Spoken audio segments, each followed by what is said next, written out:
એવા અહંકાર કરનારાઓ મચ્છરના મોતે મર્યા, કૂતરાના મોતે મર્યા.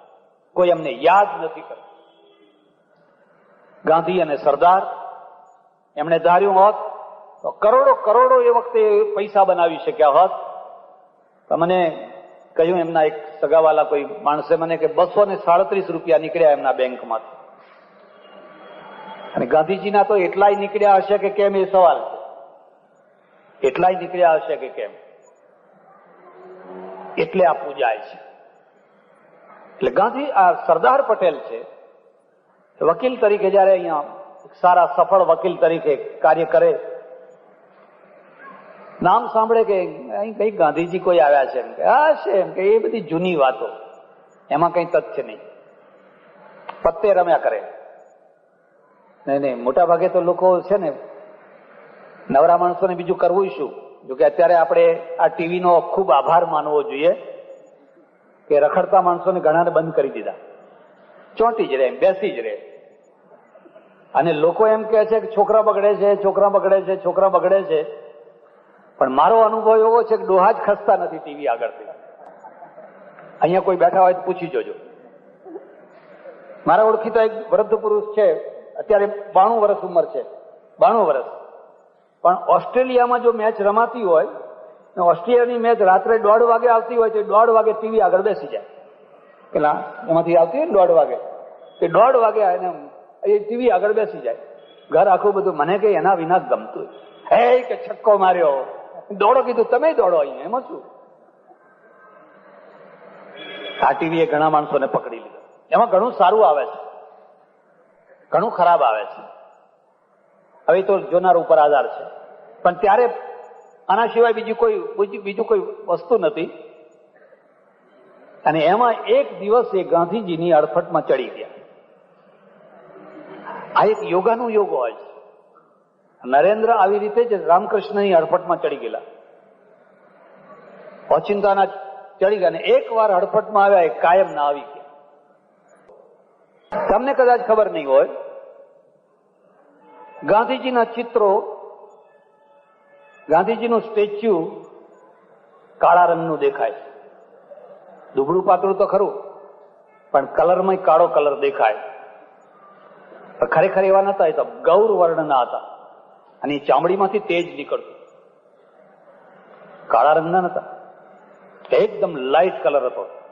અને એની આંખમાં એટલું પાણી હતું, એટલું તેજ હતું કે લોકો આંખથી આંખ મેળવી ન શકતા.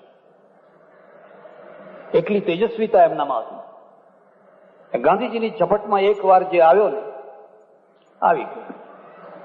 અને ગાંધીજીએ બધાને ધંધા છોડાવ્યા, ઘરબાર છોડાવ્યા, ભણવાનું છોડાવ્યું. વિદ્યાર્થીઓને હાકલ કરી, ભણવાનું બંધ કરો, કોલેજો બંધ, યુનિવર્સિટીઓ બંધ. વકીલોને કહ્યું વકીલાત બંધ કરો, દેશના કામે લાગો. કેટલો મોટો પ્રભાવ હશે, કેટલો મોટો પ્રતાપ હશે. એક માણસની વાણી માત્રથી લોકો પોતાનો ધીકતો ધંધો છોડી દે. અમે આ કામ વર્ષોથી કરતા હતા. બુદ્ધે છોડાવ્યું, મહાવીરે છોડાવ્યા, રાજપાટ છોડાવ્યા. પણ બધું છોડાવીને અમે આ બધા સાધુઓ આજે છોડાવીએ છીએ. છોડાવીને એને જોતરવાના ક્યાં? પરલોકમાં જોતરી દેવાના, પરલોકમાં. એટલે આ દેશમાં પરલોકમાં તો એટલા લોકો જોતરાઈ ગયા, એટલા જોતરાઈ ગયા. અમે પહેલી જ વાત કરી, તમારી 71 પેઢીનો ઉદ્ધાર થઈ ગયો. 71 પેઢી.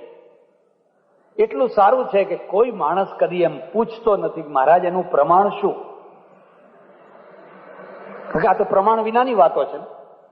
પ્રમાણ માગવાનો કોઈ પ્રશ્ન જ નથી. અમે કહીએ એ માની જ લો.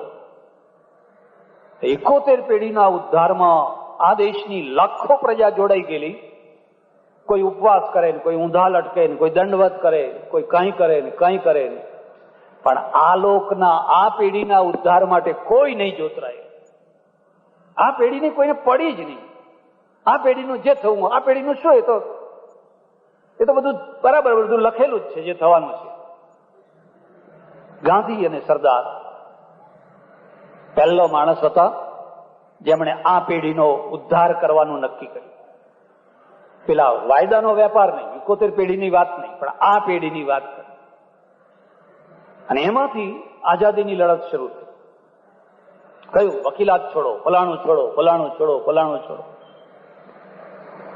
અકબર અને ગાંધીજીમાં એક બીજી બહુ મોટી ખાસિયત છે. અકબર મુસલમાન હતો, પણ ચુસ્ત ધર્મ જનૂની નતો, એટલે વધારે સફળ રહ્યો. એને નવરત્નો ભેગા કર્યા, એમાં ટોડરમલને, બિરબલને, તાનસેનને બધાને સ્વીકાર કર્યા. રત્ન ગમે ત્યાંનું હોય, ગમે તે ખાણમાંથી હોય, એને સ્વીકાર કરો. હમણાં 2 વર્ષ પહેલા મારે મહારાષ્ટ્ર જવાનું થયું. અમારે ઉત્તર ગુજરાતના એક પટેલ, એમની ગાડીમાં પૂના જવાનું થયું. રસ્તામાં એમની ફેક્ટરી આવી. મને કે આ મારી ફેક્ટરી જોવા આવશો? મેં કહ્યું આવું, ચાલો.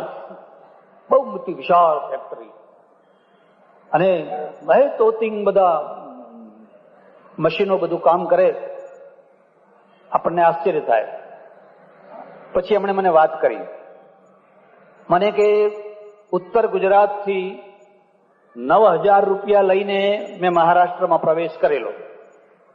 9,000 રૂપિયા, 20-22 વર્ષ થયા હશે. આજે મારી પાસે 200 કરોડનું એસ્ટેટ છે, 200 કરોડનું. મેં કહ્યું 9,000 કરોડ, 9,000 રૂપિયામાંથી તમે 200 કરોડ ઉભા કર્યા? હા. મેં કહું મને શીખવાડો ને ભાઈ, મારે પારકા ઘેર રોટલા ખાવાનું બંધ થાય. મને કે તમારું કામ નહીં, અને તમે કરો એ મારાથી ના થાય ને હું કરું એ. પછી અમે જમવા બેઠા. મારી બાજુમાં એક સજ્જન બેઠેલા, મને પરિચય કરાયો. મને કે આ અમારા પેલી ફેક્ટરીના મેનેજર છે, મિસ્ટર મુખર્જી, બંગાળી છે.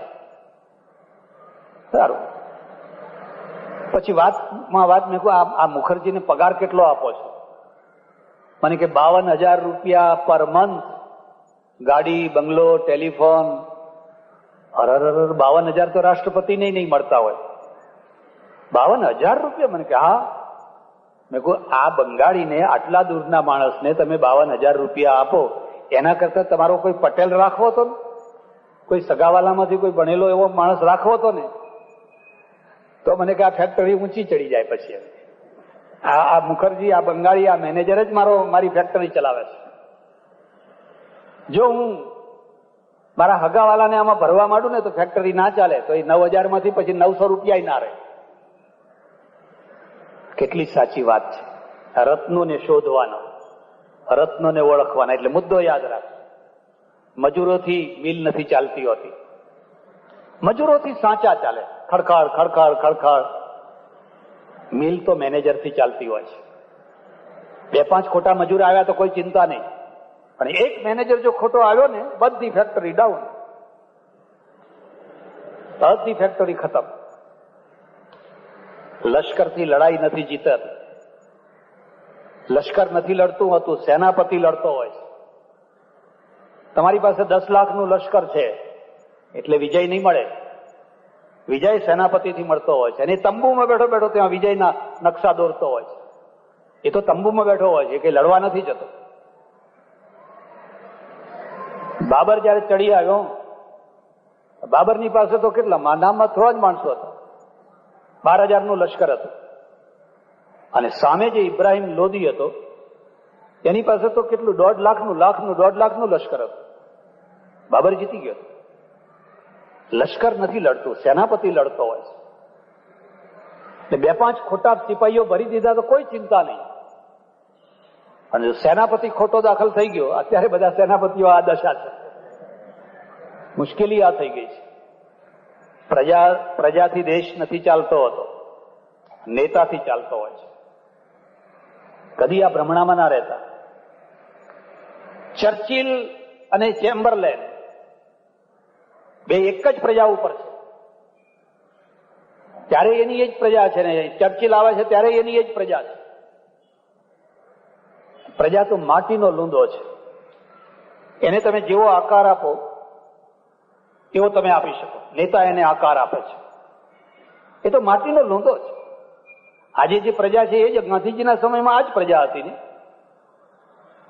આજે તો આ નેતાઓએ એવા આકાર આપી દીધા ને કે જ્યાં માણસ બેઠો હોય ને ત્યાં તરત જ કે મારું શું.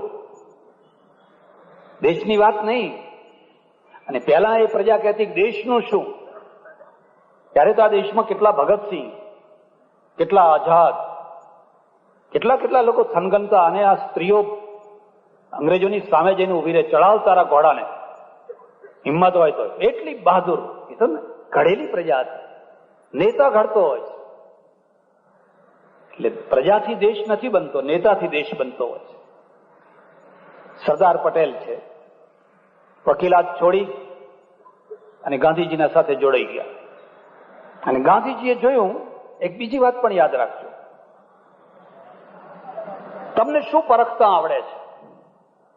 તમને હીરો પરખતા આવડે છે? સોનું પરખતા આવડે છે? કપડું પરખતા આવડે છે? તમને માણસ પરખતા આવડે છે? હું માનું છું કે જેને માણસ પરખતા આવડે છે ને એનાથી મોટો કોઈ ઝવેરી નથી. અને જેને માણસ પરખતા નથી આવડતો એનાથી મોટું કોઈ ડોબું નથી. અને ભલા થજો, ખુરશી ઉપર બીજા બધાને બેસાડજો, પણ કોઈ ડોબાને ના બેસાડજો.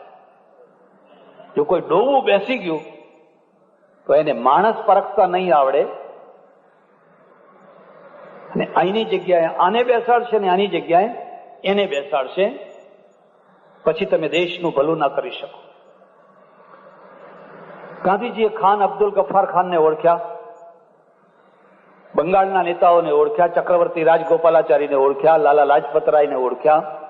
જુદા જુદા ધર્મના, જુદા જુદા સંપ્રદાયના, જુદા જુદા પ્રાંતના, જુદી જુદી ટેવો વાળા બધાને ગાંધીજીએ સમન્વય કર્યો, મેળવ્યા, ઓળખ્યા. પણ એમણે જોયું કે આ બધાના ઉપર ચડી જાય એવું કોઈ રત્ન હોય તો એ મારા ગુજરાતમાં છે, સરદાર પટેલ. અને એમને પહેલું કામ સોંપ્યું બારડોલી. તમે બારડોલી જાઓ અને બારડોલીમાં જે આંદોલન ચાલે છે, અંગ્રેજોનો વિરોધ ચાલે છે, એનું નેતૃત્વ કરો. બારણા હરાજ થયા, ઢોરો હરાજ થયા. હું તમારા વખાણ કરવા ખાતર નથી કહેતો, હું તમને એમ કહું છું કે જે દિવસે ગુજરાતના આઝાદીનો ઇતિહાસ, ચળવળનો ઇતિહાસ લખાશે, તે દિવસે બારડોલીના પટેલો, બારડોલીની આજુબાજુના પટેલો, રાસના પટેલો, રાસની આજુબાજુના ગામડાવાળાના પટેલો બધાના પહેરેલા લુગડે ખેતરમાં કાઢેલા, એમની ભેંસો, એમના બળદ, એમના ઘર, એમના બારણા ઉતારી લીધેલા, પહેરેલા વસ્ત્ર એમને કાઢી મૂકેલા. અને ફરી પાછા મળશે કોઈ ગેરંટી નહીં. અંગ્રેજો સામે બાદ ભીડવાની. અને ડૂબતા ડૂબતા જહાજનું નેતૃત્વ કરવું એ બહુ કઠિન છે. બાકી તમારું જહાજ તરતું હોય તો નહીં બોલાવો તો એ લોકો કૂદી કૂદીને એમાં બેસવા આવશે કે હું તમારામાં હો, પેલામાં નહીં, હું તમારામાં. એમ માણસની ખૂમ એની તો એ તો ડૂબતી વખતે ખબર થતી હોય છે. સરદારે કહેલું, આ એકે એક તમારું ઘર હું તમને પાછું અપાવીશ, તમારી એકે એક વસ્તુ તમને પાછી અપાવીશ. તમને ખબર છે આ બધું હરાજ થયેલું ને કોણે રાખેલું? એ જ ગામમાં રહેનારા મોટા ભાગના મુસ્લિમોએ આ બધું રાખી લીધું. આ બધું રાખી લીધું. હા, સસ્તું મળે છે, રાખી લો.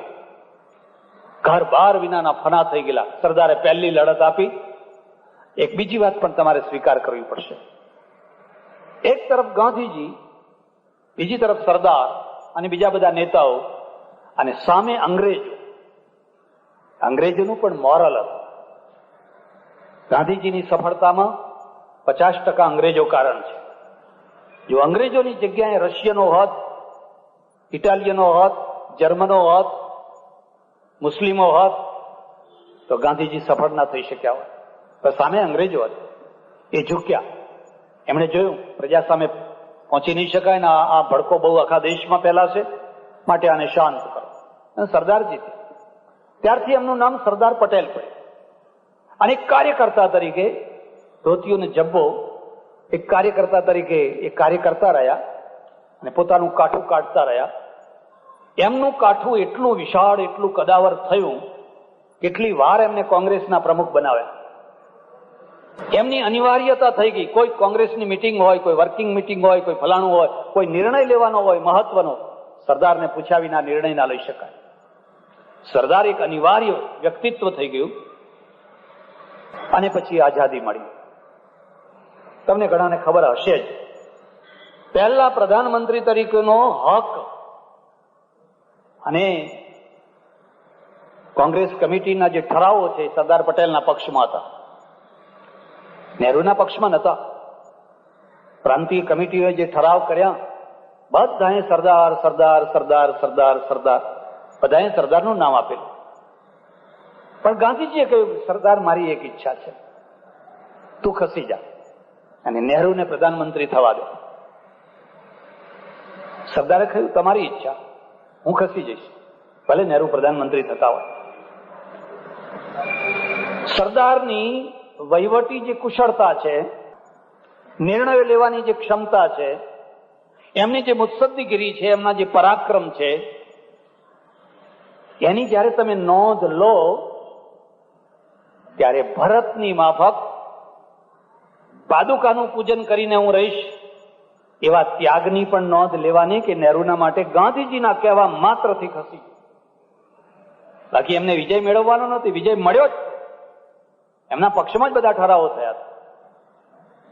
અને ખબર નહીં ગાંધીજીએ કયા કારણસર આવું દબાણ કર્યું હશે ને શું થયું હશે, એ તો ભગવાન જાણે. પણ આજે પણ પ્રજાને એક વસવસો રહી ગયો કે કદાચ ગાંધીજી આવો દબાણ ના કર્યું હોત અને સરદાર પટેલ જો પ્રધાનમંત્રી થયા હોત તો બીજું તો બધું ઠીક, કાશ્મીરનો પ્રશ્ન બાકી ના રહ્યો. જેમ બીજા પ્રશ્નો બાકી ના રહ્યા એમ કાશ્મીરનો પ્રશ્ન બાકી ના રહ્યો હોત. સરદારની એક ખાસિયત હતી, એમણે કદી પણ કોઈ પ્રશ્નને ટલ્લે ચડાવ્યો જ નહીં. ઉકેલ જ ઉકેલ, ઉકેલ જ ઉકેલ. નેતૃત્વનો અર્થ છે પ્રશ્નોને ઉકેલે એ નેતા કહેવાય. પ્રશ્નોને દાબી દે, પ્રશ્નોને ઢાંકી દે, પ્રશ્નોને ધકેલે ચડાવી દે, એને નેતા ના કહે. તો કાયરતા છે. તમને વર્ષ, 2 વર્ષ, 5 વર્ષ મળ્યા છે, તમે પ્રશ્નો ઉકેલીને ભારતને ક્લિયર કરીને આપો, તો પેલો શું વિચાર કરે છે કે હજુ 2 વર્ષમાં તો આપણે જવાનું છે, 2 વર્ષ પાર કરો ને પછી જે આવનારો હશે એને જે કરવું હોય. એમણે પ્રશ્ન ઉકેલવા માંડ્યા અને એમના અમર કાર્યોમાંનું એક કાર્ય 600 ઉપરના રજવાડા, ટપકા ટપકા ટપકા ટપકા ટપકા ટપકા. ભારતનો જે નકશો તમે જુઓ તો એમ લાગે કે કોઈ કાબરચિત્રો ઘોડો હોય કે કોડ થયેલો માણસ હોય, નાના નાના રજવાડા. આ બધા રજવાડાને એક કરવા કેવી રીતે? આજે જો આ કામ કરવાનું હોય તો ના કરી શકાય. ત્યારે જ ચાસણી તૈયાર થયેલી અને આ કામ સરદારે લીધું. જેમ ભાઈ શ્રી કુમારપાળભાઈએ કહ્યું, જોધપુરના રાજા આડા ફાંટ્યા.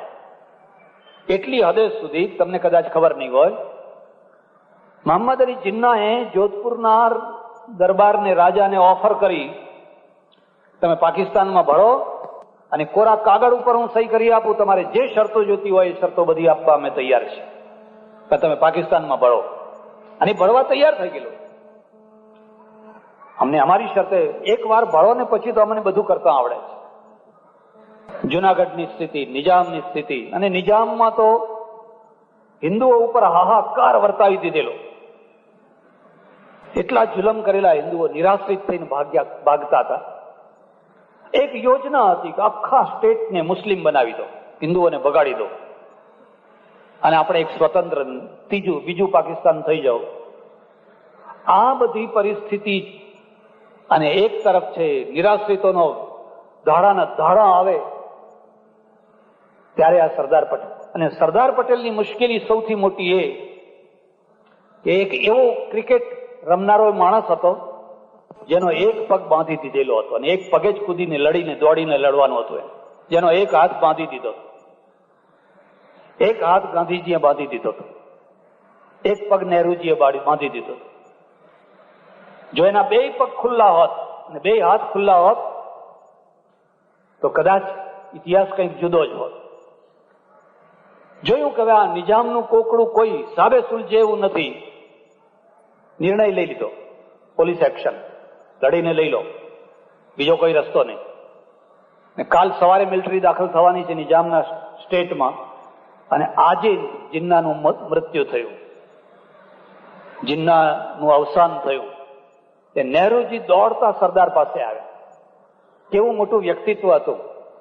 પ્રધાનમંત્રી ગૃહમંત્રીને પોતાની ઓફિસમાં ના બોલાવે કે સરદાર તમે મને મળવા આવો, મારે કામ છે, પણ એ પોતે દોડતા આવ્યા અને આવીને કહે છે સરદાર, એ નિજામ ઉપર આપણે એટેક કરવાનો છે, હવે કાલ ના કરી શકાય, કારણ કે જિન્ના મરી ગયા અને દુનિયા આપણને શું કહેશે, દુનિયાના આગળ આપણે મોઢું શું બતાવશું, માટે અઠવાડિયું તમે થોભી જાઓ. અને આપણે ચરોતરી પટેલનો જવાબ આપ્યો કે હું એને ક્યાં કહેવા ગયો હતો એક દાડો વહેલો મરજે. એને ઉતાવળ કરી કે એમાં મારો શું વાંક છે? એમ મારે તો જે કરવાનું છે એ કરવાનું છે ને કરવાનું જ છે. તમે તમારું કામ કરો.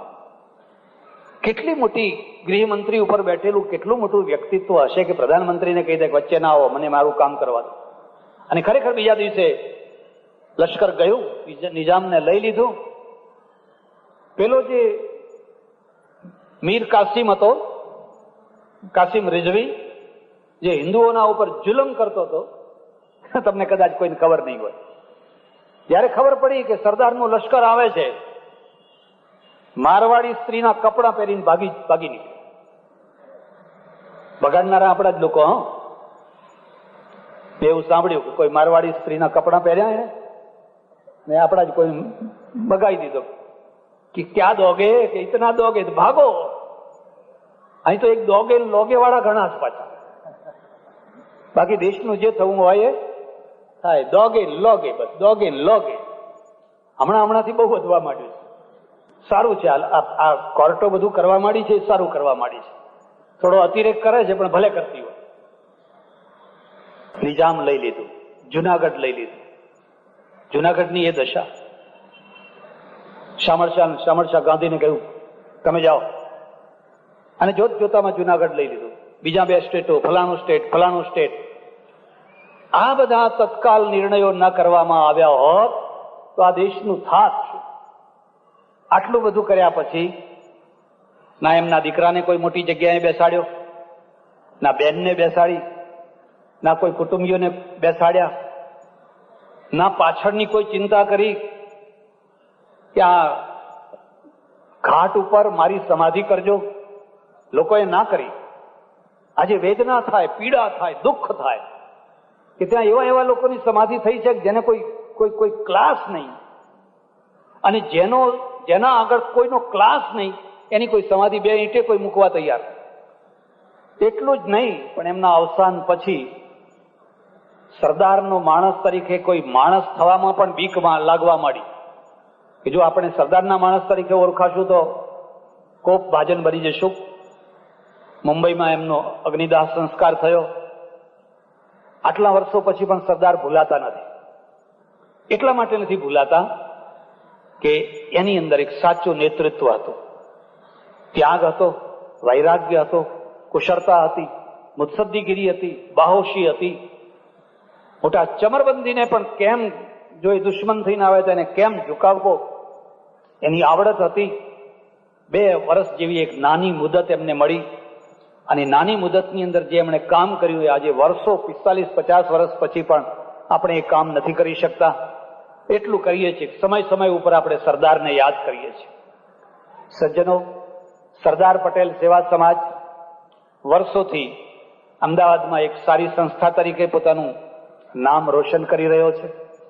સોશિયલ વર્ક, સામાજિક કામ, વિદ્યાર્થીઓ માટે, ખાસ કરીને ગુજરાતમાં જે બહુ મહત્વનું કામ કરવા જેવું હતું અને છે એ છે કે આપણા વિદ્યાર્થીઓ, આપણા બાળકો, આપણા છોકરાઓ IAS નથી થઈ શકતા.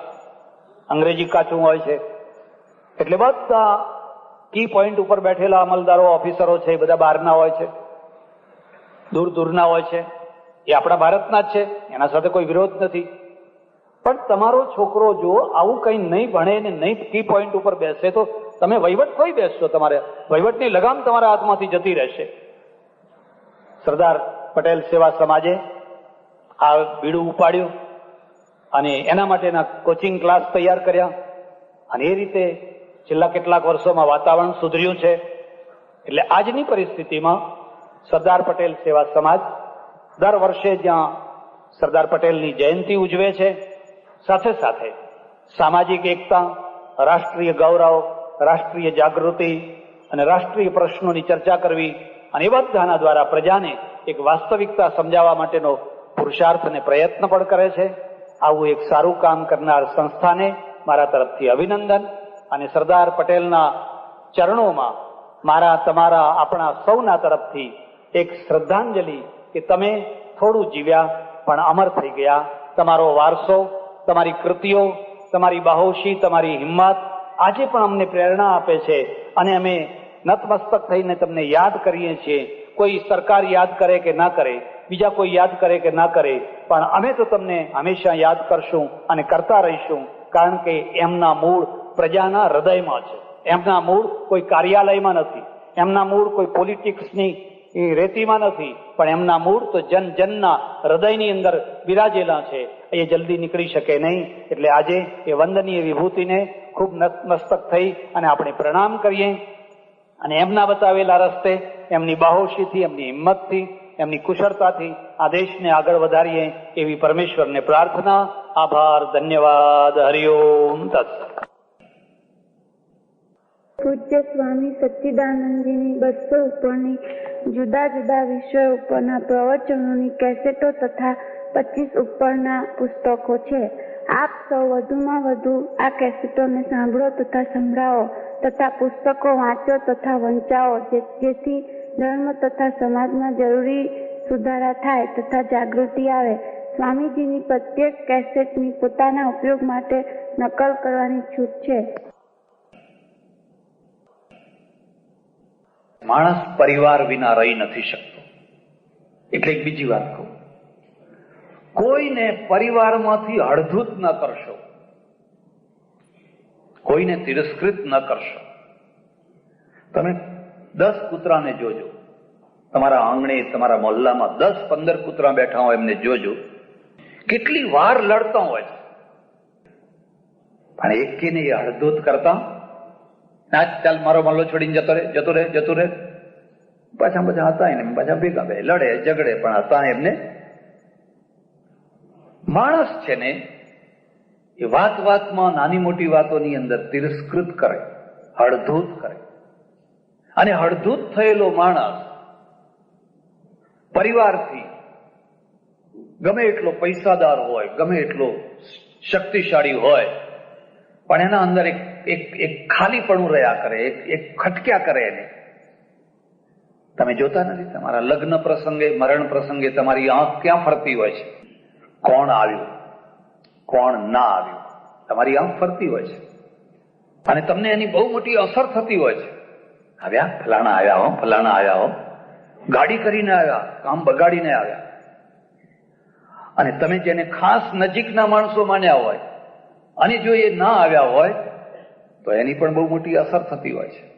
રાજદ્વારે સ્મશાને ચ યસ્તિષ્ઠતિ સબાંધવા, ચાણક્યને લખવું પડ્યું છે કે આપત્તિમાં જયારે કોર્ટ કચેરી થતી હોય, વિપ્લવ થતો હોય, સ્મશાનો હોય, એ વખતે જે સાથે આવીને ઉભો રહે એનું નામ કહેવાય બાંધવ. એટલે પરિવાર માણસના જીવન સાથેની એક અનિવાર્ય ઘટના છે. અમે બધા એક પરિવારને છોડીને બીજો પરિવાર ઉભો કરીએ છીએ. અમારે કાકા ગુરુ હોય, દાદા ગુરુ હોય, ચાચા ગુરુ હોય, ભતીજા હોય, બધા હોય. અને અમારી જે લેવડ દેવડ હોય ને એ તો તમને કલ્પનાય ના આવે એટલી લેવડ દેવડ કરવી પડે. અને આટલા રૂપિયા આપો, અને આટલા આપો, અને આટલા આપો, આ બધો વ્યવહાર છે. પણ જે કુદરતે આપેલો જે પરિવાર છે, એટલે હું તમને એક બીજી વાત કહું છું, તમે જેટલું તમારી જાતનું રક્ષણ કરો છો એટલું જ તમારા પરિવારનું રક્ષણ કરજો. તમે મોટા થઈ ગયા અને પરિવારની ઉપેક્ષા કરતા થઈ ગયા, પરિવાર તૂટી જશે, પરિવાર છિન્ન ભિન્ન થઈ જશે. એટલું જ તમે તમારા પરિવારનું રક્ષણ કરજો. અને પરિવારનું જો રક્ષણ કરવું હોય તો માં થઈને રક્ષણ કરજો, બાપ થઈને નહીં, માં થઈને. કારણ કે માં છે ને એની પાસે મગજ નથી, હૃદય છે. મગજ છે પણ હૃદયની પ્રધાનતા છે. બાપની પાસે મગજની પ્રધાનતા છે, હૃદયની પ્રધાનતા નથી. અને હૃદય છે ને એની અંદર તો કેટલા બધા ગુણો છે. એમાં દયા છે, કરુણા છે, ક્ષમા છે, પ્રેમ છે, ન્યોછાવર ભાવ છે. ગંધાતામાં ગંધાતું છોકરું હોય પણ માં એને ફેંકી નથી દેતું, માં એને સ્વીકાર કરે છે. એમ તમારા પરિવારની અંદર કોઈ નાનું મોટું બગડી ગયેલું છોકરું હોય, નાની મોટી ભૂલ કરી બેઠું હોય, થઈ જાય, માણસ છે. એને નવડાવી ધોવડાવીને એનો સ્વીકાર કરજો. એને ગંધાતું સમજીને એનો બહિષ્કાર ન કરશો, એનો તિરસ્કાર ન કરશો. કારણ કે તિરસ્કૃત થયેલા માણસોને કેટલી વિપત્તિ પડે છે અને એના મન ઉપર એની કેટલી અસર થતી હોય છે. આખા મોહલ્લાના 50 ઘર છે, 49 ઘર એક જગ્યાએ જમવા જાય છે ને એક જ ઘર જમવા નથી જતું. એક ઘરના છોકરા છે એને પેલા ઘરમાં પૂરી દે છે. કારણ કે બધા હસતા ખેલતા કૂદતા રમતા જમવા જાય છે. આજ તો સમાજનું જમણ છે, વાડીમાં જમણ છે, કેટલો મોટો આનંદ છે. અને આ એક ઘર તિરસ્કૃત છે, એને કોઈ આમંત્રણ નથી આપ્યું. એટલે ઘરના મોટા માણસો તો ગમે એમ મન મારીને રહી શકે, પણ આ છોકરાને કેવી રીતે રાખવું? ભલા થજો. સમાજની રચનામાં ઉદાર થવું જોઈએ. આપણે ઉદાર ન થયા, એના કારણે આ ભારતમાં આટલા બધા ટુકડા થયા. જો આપણે આપણા સમાજને સ્વીકાર કરતા થયા હોત, આપણા સમાજને સાથે એક થયા હોત, તો કદાચ જે ટુકડા થઈ રહ્યા છે એ ના થયા. તમને કદાચ ખબર નહીં, તમે એને સ્વીકાર કરો, એક થાવ, અપનાવી લો. એક મા બાપના છો, એક વંશના છો, એક પેઢીના છો. તમારા મૂળ પુરુષો એકના એક જ છે. ઇતિહાસના પ્રસંગમાં કોઈ નાની મોટી ફાંટો આમથી આમ થયો કે આમ થયો, તે તો બધું એકનું એક થઈ જાય છે. તમે હરિદ્વારમાં જઈને જોજો, ગંગા છે ને એની કેટલીય ધારાઓ થઈ જાય છે. એક આમ જાય છે, એક આમ જાય છે, એક આમ જાય, પણ આગળ જઈને બધી ભેગી થઈ જાય છે. જુદા પડવું કે જુદા પાડવું એની કોઈ મહત્તા નથી, પણ જુદા પડેલાને કેમ એક કરવા, જુદે થયેલા પાછી મૂળ ધારામાં બધા કેમ એક થઈ જાય, એ જ જે પુરુષ કરે કામ, એ જ મહત્વનું કામ છે. એટલે પહેલી વાત છે, પરિવાર વિના માણસ રહી શકતો નથી. પરિવાર જોઈએ. પછી એને પોતાના સ્વજનોનો પરિવાર હોય, મિત્રોનો પરિવાર હોય, ધર્મનો પરિવાર હોય, પણ એને કોઈ ને કોઈ પરિવાર જોઈએ. પણ અહીંયા મને આનંદ એ વાતનો છે કે તમારો જે પરિવાર અહીંયા એકત્રિત થયો છે એ સારસ્વત પરિવાર છે. મને નામ સાંભળીને બહુ આનંદ આવ્યો. દુનિયાના આખી દુનિયાના બધી પ્રજાને ધંધા, ઉદ્યોગ, પૈસા, એક્ટિવિટી બધાના દ્વારા તમે 3 ભાગમાં વહેંચી શકો. 3 ભાગમાં. કુટુંબથી નહીં, વંશથી નહીં. એક પરિવાર તો એવો છે, લક્ષ્મી પરિવાર, ધન પરિવાર. કલકત્તા, મુંબઈ, મોટી મોટી કંપનીઓ, મોટા મોટા શેર હોલ્ડરો જ્યારે જુઓ ત્યારે ભેગા થયા હોય, એ બધા ધન પરિવાર છે. કારણ કે એ ધન કમાવાના કામમાં લાગેલા છે, એમને ધન કમાતા આવડે છે. જે લોકો ધન કમાવાના કામમાં નથી લાગ્યા, એ કોઈ ત્યાગ વૈરાગ્યથી નથી લાગ્યા એમ નહીં, પણ એમને આવડતું નથી. શેઠ થવું કોને ના ગમે? પૈસાદાર થવું કોને ના ગમે? બધાને ગમે. કદી ભૂલમાં ના રહેતા. મેં ઘણા વર્ષો સુધી પૈસાનો સ્પર્શ નથી કર્યો, લક્ષ્મીનો સ્પર્શ નથી કર્યો. મારા અનુભવ તમે વાંચજો પુસ્તક. પણ પછી મને ભાન થયું, જ્ઞાન થયું, પૈસામાં પાપ નથી. પૈસાને કમાવાની પદ્ધતિમાં પાપ છે. તમે સારી પદ્ધતિથી પૈસો કમાતા હોવ તો કમાવો જ જોઈએ. પણ હવે હું ઘણીવાર જોઉં છું કે જે લોકો પૈસાને નથી પકડતા એ પૈસાદારને પકડતા હોય છે. પૈસો ના પકડે પણ પૈસાદારને એટલી સચોટ રીતે પકડે કે છટકી શકે. શા માટે? તમે આ નાકને આમ પકડો કે આમ ઊંધો હાથ કરીને પકડો. જે જીવનની વાસ્તવિકતા છે ને એ વાસ્તવિકતાનો સ્વીકાર કરો તો ઘણી ભૂલો નીકળી જશે. આપણે વાસ્તવિકતાને નથી સ્વીકારતા, એમાંથી બધી ઘણી ભૂલો ઊભી થાય છે. પૈસા માટે તમે જેટલા ફાંફા મારો છો એટલા ફાંફા હું મારું છું. અને જો હું ના મારતો હોઉં તો એમ સમજવાનું કે આ માણસમાં કંઈક સંતોષ છે, કંઈક તૃપ્તિ છે, તો એનું સુખ મને મળવાનું છે. એમાં તમને કશો ફાયદો નથી થવાનો, મને મળવાનું, મને આનંદ રહેશે, શાંતિ રહેશે. એક તરફ લોકો પૈસા પૈસા ઉઘરાણા ઉઘરાણા ઉઘરાણા કરતા હોય અને બીજી તરફ એક માણસ પૈસાની ઝંખના ના રાખતો હોય તો એનું સુખ એને મળશે. એટલે એક પરિવાર જે છે એ તો ધન પરિવાર છે, થઈ જતો હોય છે. એક બીજો પરિવાર એને, એટલે આપણે એને લક્ષ્મી પરિવાર કહીએ છીએ. એક બીજો પરિવાર છે એ મહાકાળીનો પરિવાર છે. મહાકાળીને આપણે સમજી નથી શક્યા. આપણે જે 3 દેવીઓ માની છે, બ્રહ્મા, વિષ્ણુ ને મહેશ, 3 દેવ અને 3 દેવીઓ, વિષ્ણુની સાથે લક્ષ્મી, શિવની સાથે પાર્વતી એટલે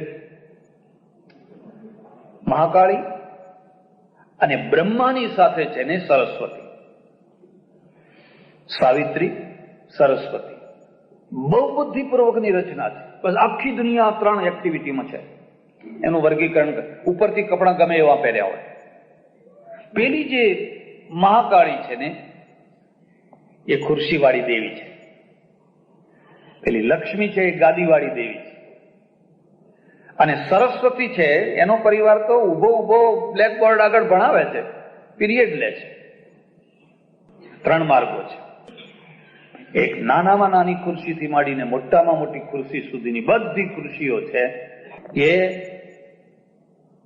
ભદ્રકાળી, મહાકાળીનો ની પરંપરા છે. એની પણ છે. એટલે તો આ રાજકીય પક્ષો બન્યા છે. આ પક્ષો એ પરિવાર છે એક પ્રકારનો. પણ મારે જે તમને વાત કહેવાની છે એ છે સરસ્વતીની, સારસ્વતોની. લક્ષ્મીનો પરિવાર છે એ સહજ જરૂરિયાત છે. એટલે તમે પૈસા કમાવા માટે કચ્છ છોડ્યું અને આખી દુનિયામાં ફેલાઈ ગયા, આખા ભારતમાં ફેલાઈ ગયા. જે લોકો માત્ર ખેતીમાં જ અટકી ગયા, હું માનું છું કે એ બહુ એક સામાન્ય લેવલ સુધી જ અટકી ગયા. પણ જે લોકોએ બહાર નીકળીને લાટીઓ કરી, પીઠા કર્યા અને હવે એમાંથી નવા નવા ધંધામાં પરિવર્તિત થઈ રહ્યા છે, એ લોકો ધન પરિવારમાં બહુ ઊંચી કક્ષાએ જશે. આ જરૂરી છે. તમે પૈસાદાર છો તો મારો દેશ પૈસાદાર છે. તમે ભિખારી છો તો મારો દેશ ભિખારી છે. દેશનું ભિખારીપણું ક્યાંથી આવશે? મારામાંથી ને તમારામાંથી આવશે. દેશ પૈસાદાર કે સમૃદ્ધિ ક્યાંથી આવશે? મારામાંથી ને તમારામાંથી આવશે. અમારે વૈદિક પરંપરામાં કદી પણ કોઈને દરિદ્ર થવાની પ્રેરણા નથી મળતી. પેલો ઋષિ તો રોજ પ્રાર્થના કહે છે, યવાશ્ચ મે, ગોધુમાશ્ચ મે, માસુરાશ્ચ મે. મારા ખેતરમાં ખૂબ ધાન ઉગે, અમારી ગાયો સારી, માધવીરના ગાવો, અમારા ઘોડા સારા હોય, અમારા યોદ્ધાઓ સારા હોય, અમારા ધનુષબાણ સારા હોય અને સમુદ્ર સુધી એક છત્ર અમે રાજ ભોગવીએ, નિષ્કંટક. આ વૈદિક કલ્પના છે. વૈદિક ભાવનામાં સત્સંગનો અર્થ એવો નથી કે હું તમને દુકાન છોડાવી દઉં, ધંધો છોડાવી દઉં, ઘરબાર છોડાવી દઉં. સત્સંગનો અર્થ એવો નથી. સત્સંગનો અર્થ થાય છે તમે જ્યાં છો ત્યાં તમને સારા બનાવી દઉં, સારા ખેડૂત બનાવી દઉં, સારા વેપારી બનાવી દઉં, સારા પતિ બનાવી દઉં, સારી પત્ની બનાવી દઉં. આનું નામ સત્સંગ છે. લોકો એમ સમજે છે કે એને વૈરાગ ચડે ને ઘરબાર છોડી.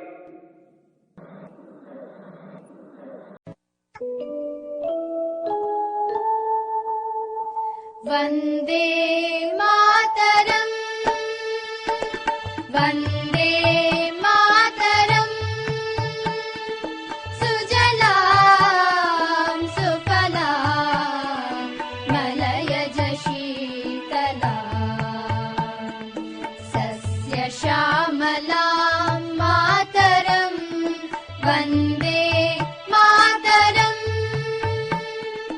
वन्दे मातरम् शुभ्रज्योत्स्ना पुलकितयामिनी पुल्लकुसुमिता द्रमदलशोभिनी सुहासिनी सुमधुरभाषिणी सुखदां वरदां मातरम् वन्दे मातरम् वन्दे मातरम्